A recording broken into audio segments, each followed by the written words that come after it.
Swayam Prabha. Digital India. Educated India.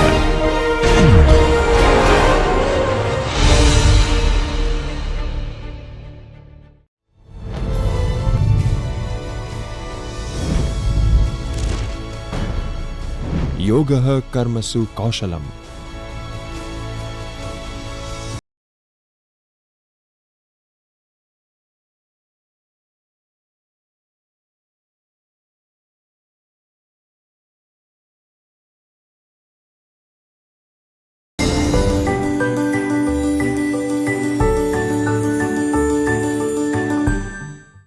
Dear viewers, I am Dr.Yashree Dixit. In today's session, I am going to discuss what is board committee, need for committees, selection of committee members, appointment of committee chairman, mandatory committees of board, audit committee, nomination and remuneration committee, stakeholder relationship committee, corporate social responsibility committee, risk management committee, other non-mandatory committees.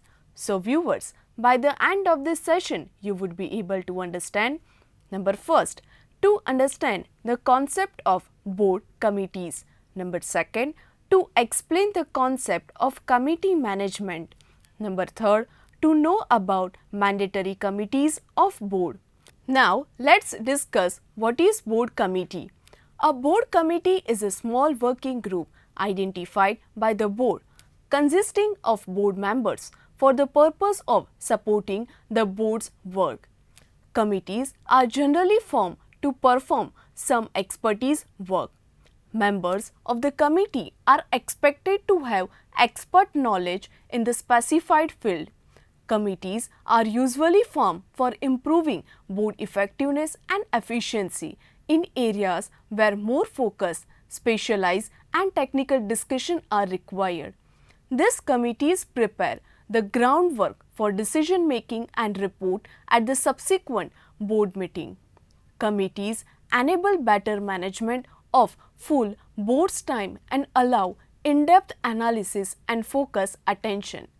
Committees may be formed for a range of purpose including number first, selection committee, nomination committee, to select board members, to select a CEO, to select key managerial and senior management personnel.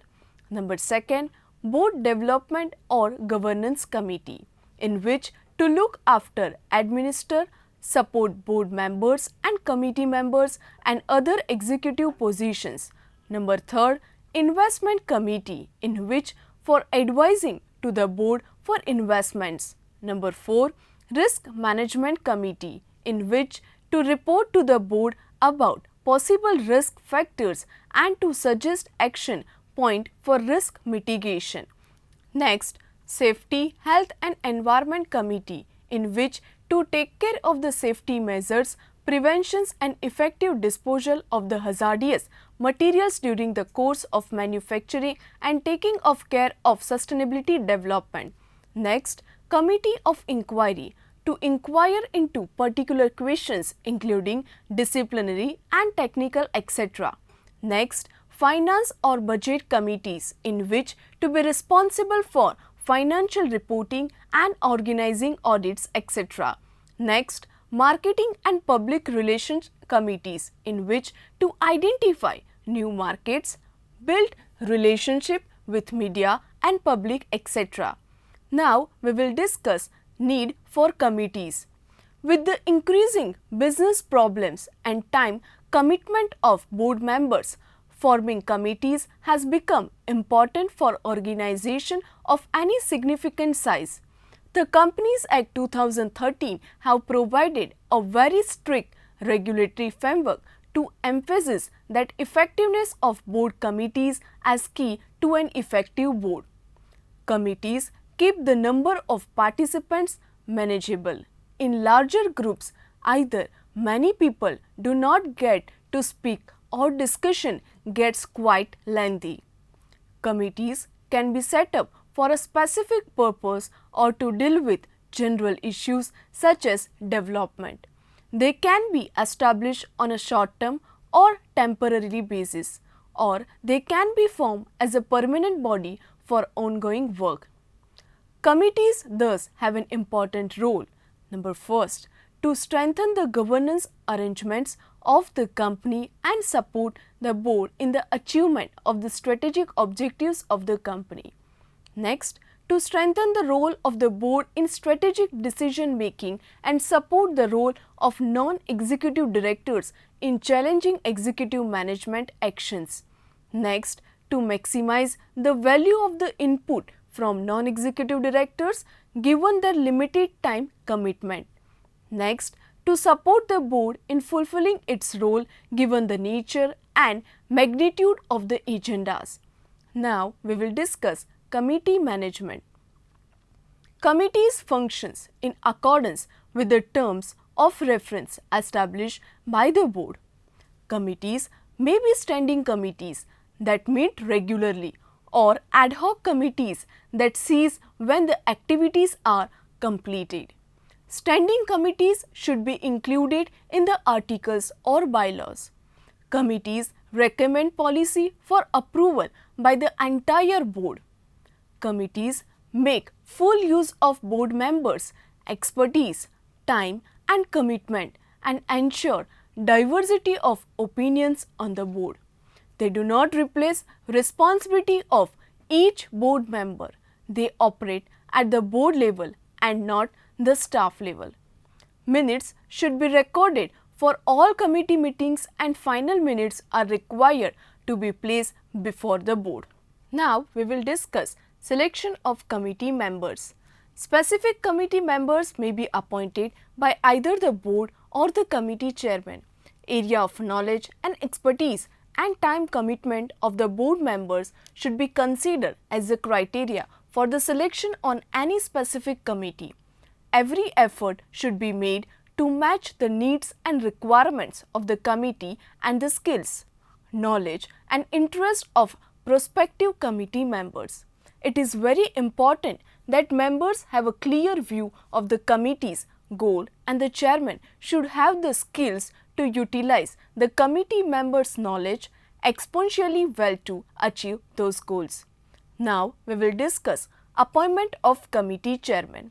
The board may appoint the committee chairman or the committee members can choose elect the chairman. The committee chairman is the key to an effective committee. He sets the tone, pace and strategies of the committee's functioning. Hence, chairman selected should have motivational and leadership skill and time commitment expected of him.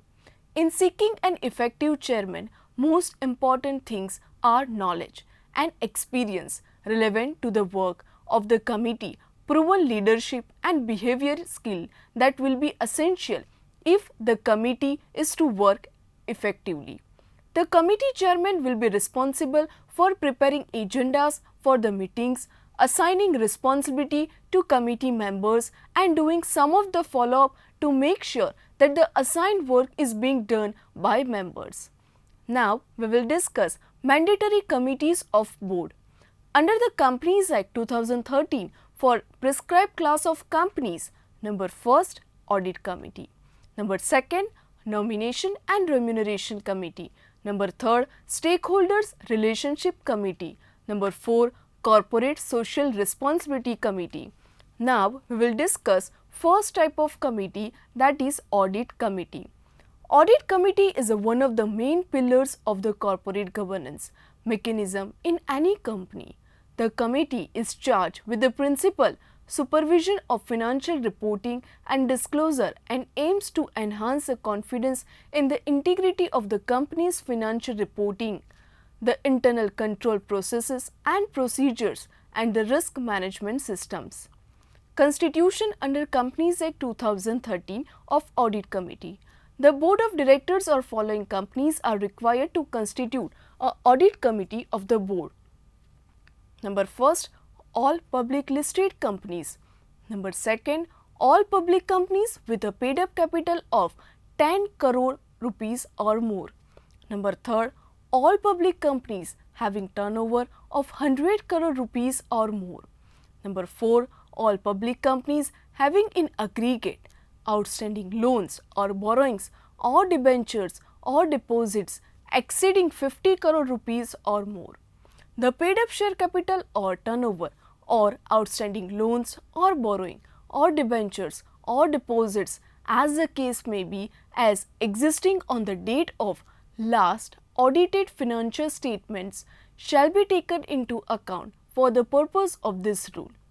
Now we will discuss functions and role of audit committee.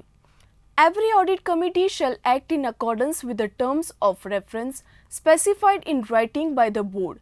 Terms of reference as prescribed by the board shall inter alia include number first, the recommendation for appointment, remuneration and terms of appointment of auditors of the company.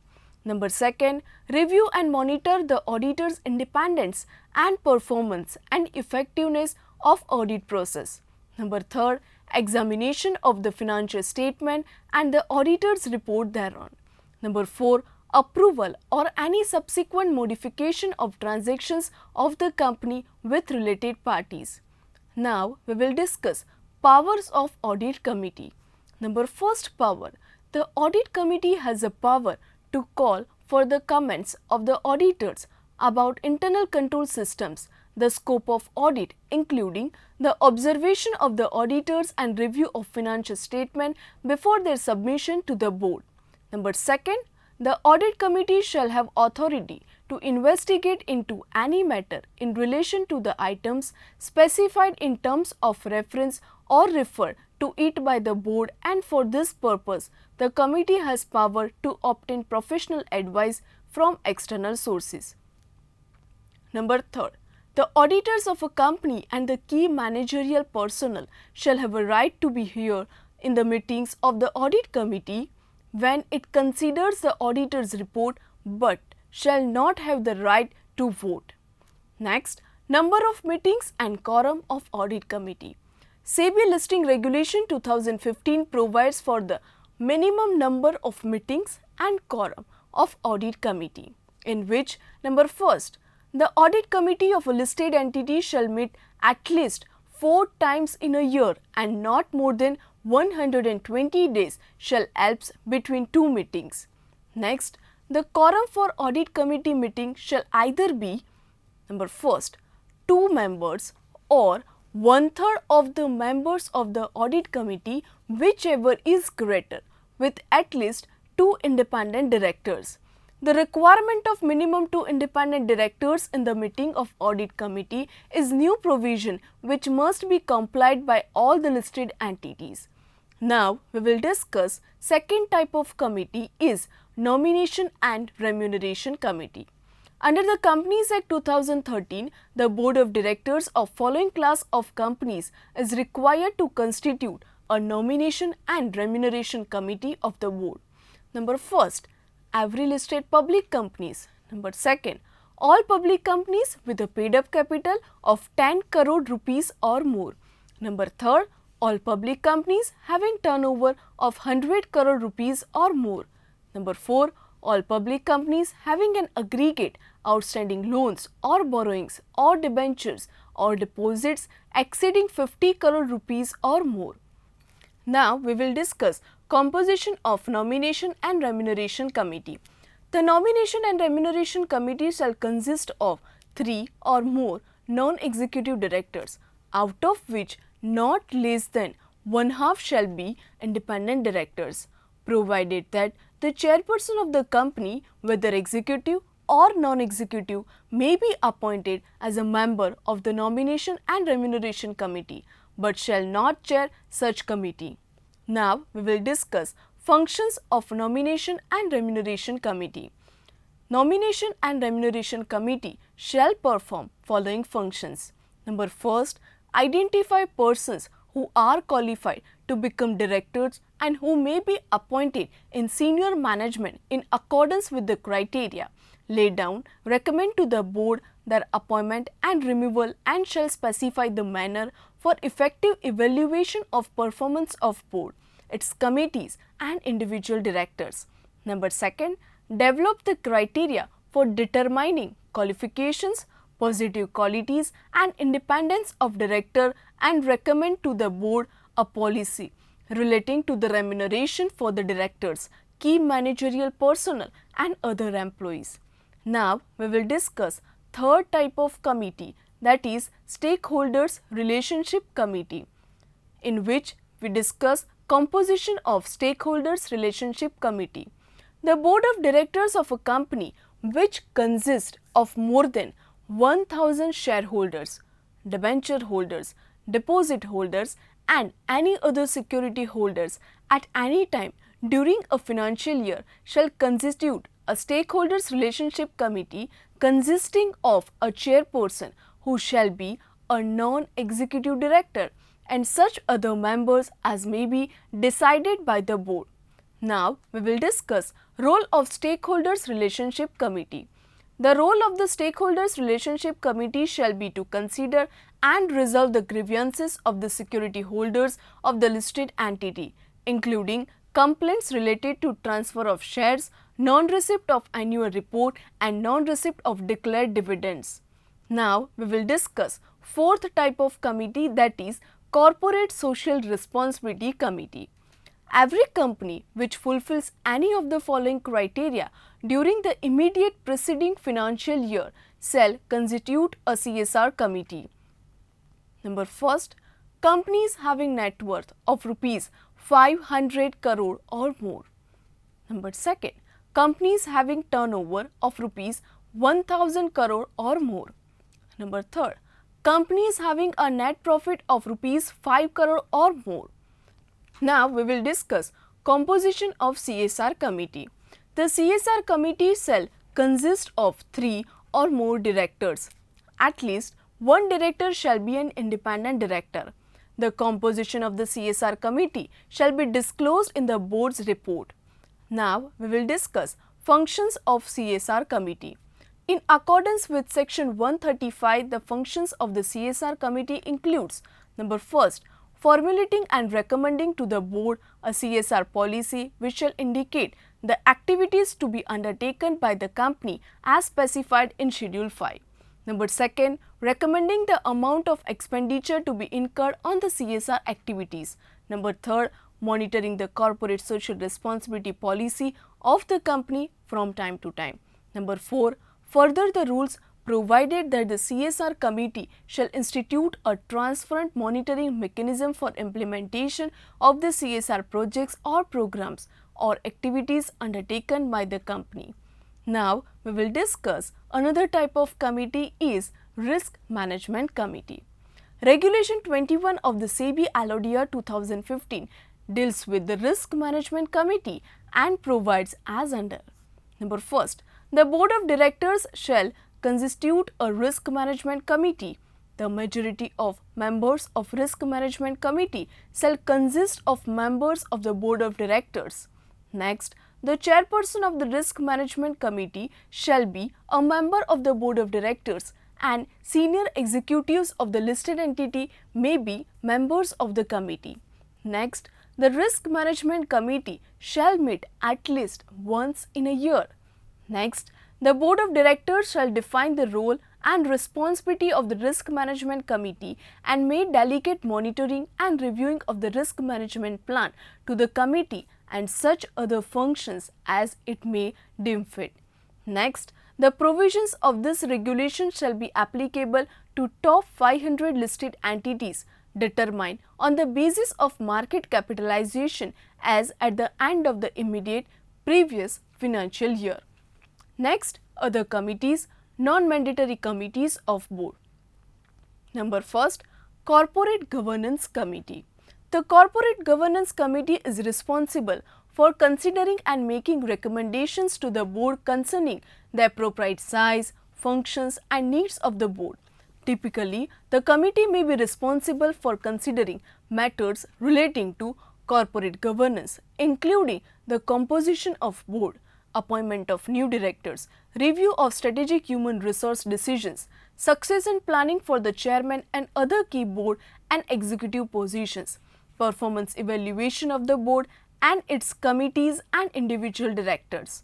Next, Regulatory Compliance and Government Affairs Committee, in which the primary object of the Compliance Committee is to review, oversee and monitor, in which the company's compliance with applicable legal and regulatory requirements, the company's policies, programs and procedures to ensure compliance with relevant laws, the company's code of conduct and other relevant standards.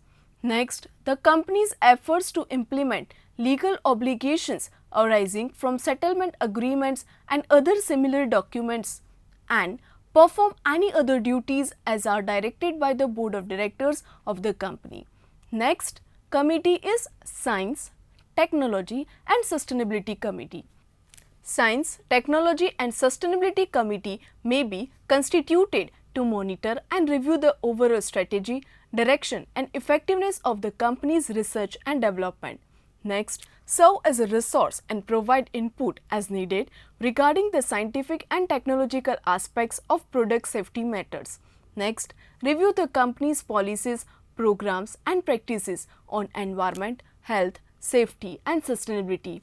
Next, assist the board in its oversight of the company's major acquisition and business development activities as they relate to the acquisition or development of new science or technology. Next committee is Customer Service Committee and Customer Grievance Committee. Some service-oriented companies may have separate board committee on customer service matters. Grievance committee may look after the complaint, if any, received from the customer and the steps taken to resolve it. Next committee is Fraud Monitoring Committee. Although the fraud-related aspects may be taken care of by the Audit Committee, but in some companies which are in field of financial services, there may be need of the separate Fraud Monitoring Committee, which may take care of the checks and balances and preventive measures in order to discourage the employees in their modus operandi. Next, Information Technology Committee. Information technology is needed of our. This committee may look after the present and future need of the induction of information technology and also take care of need of providing the training to the existing as well as new incubation. Next, Performance Appraisal Review Committee. This committee periodically, say annually, reviews the performance to the top executives, key managerial person of the company as well as the directors of the company. It is just like the performance review of the each and every employee, which happens in most of the organization. By this annual exercise, the person sitting at helm of the affairs of the company comes under the scanner of this committee. Next, Credit Committee. In financial institutions, the credit proposals beyond a threshold limits are being looked after by the Credit Committee of the board. Next, Ethics Committee. The role of Ethics Committee may involve the review of the standards and procedures, facilitate compliance, due diligence of prospective employees, oversight of communication and training of ethics program, monitor and audit compliance, enforcement of disciplinary mechanism, analysis and follow-ups. So friends, let us summarize the session. We discuss number first, a board committee is a small working group identified the board consisting of board members for the purpose of supporting the board work. Number second, committees keep the number of participants manageable. In larger groups, either many people do not get to speak or discussion gets quite lengthy. Committees can be set for a specific purpose or to deal with the general issues such as development. Number third, the committee chairman will be responsible for preparing agendas for the meetings, assigning responsibilities to committee members and doing some of the follow-up to make sure that the assigned work is being done by members. I hope this session would have made your concept for what is board committee, need for committee, selection of committee members, appointment of committee chairman, mandatory committees of board, audit committee, nomination and remuneration committee, stakeholders relationship committee, CSR committee, risk management committee, other non-mandatory committee very clear. I hope you have enjoyed this session.